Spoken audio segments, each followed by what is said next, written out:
Hello नमस्कार दोस्तों, आप सभी का रोचक कथाएं में स्वागत है। आज मैं लेकर आई हूँ कार्तिक स्नान की कथा और महत्व।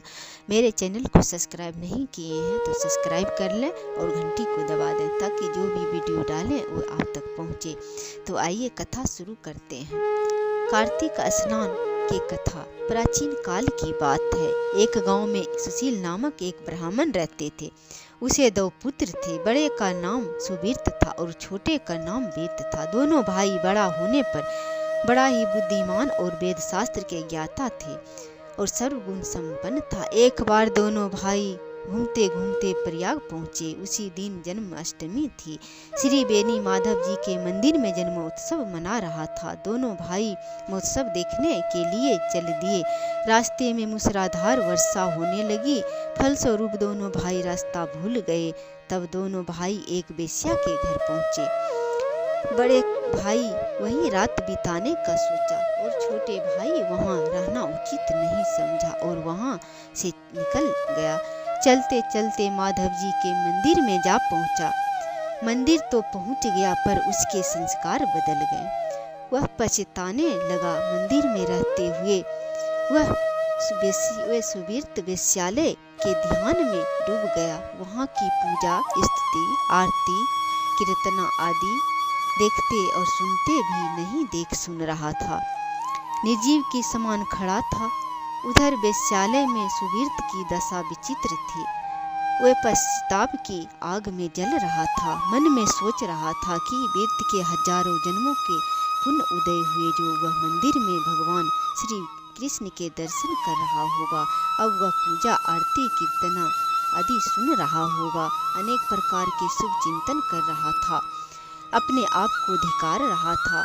मेरे कितने जन्मों के पाप उदित हुए। प्रयाग जैसे मोक्षपुरी में आकर भी मैं घोर दुष्ट के संग फंस गया। इतना इस तरह दोनों भाई के सोचते सोचते रात बीत गई। सुबह उठकर दोनों भाई मिलने के लिए जाने लगे। अभी आमने सामने ही हुए थे कि वज्रपात हुआ और दोनों भाई का मृत्यु हो गया। तब वहां 3 यमदूत और 2 विष्णुदूत आए।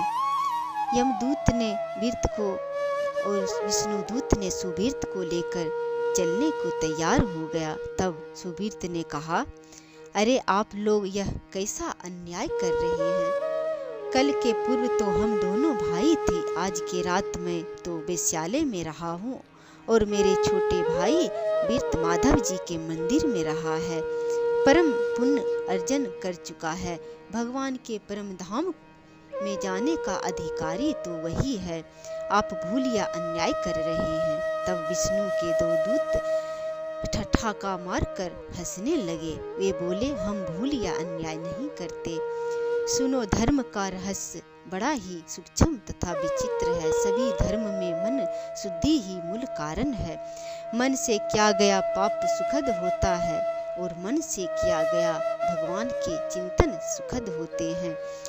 तुम रात भर शुभ चिंतन में बिताया है, इसलिए तुम्हें भगवान के धाम की प्राप्ति हुई।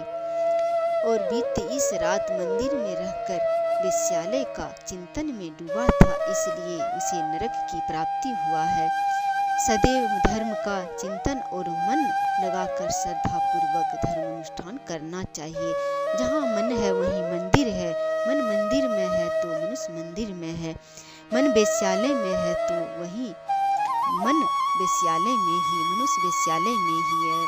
सुबीरत ने कहा, जो भी हो, मैं अपने भाई के बिना भगवान के धाम नहीं जाऊंगा, अतः मुझे भी नरक में जाने का आज्ञा दो।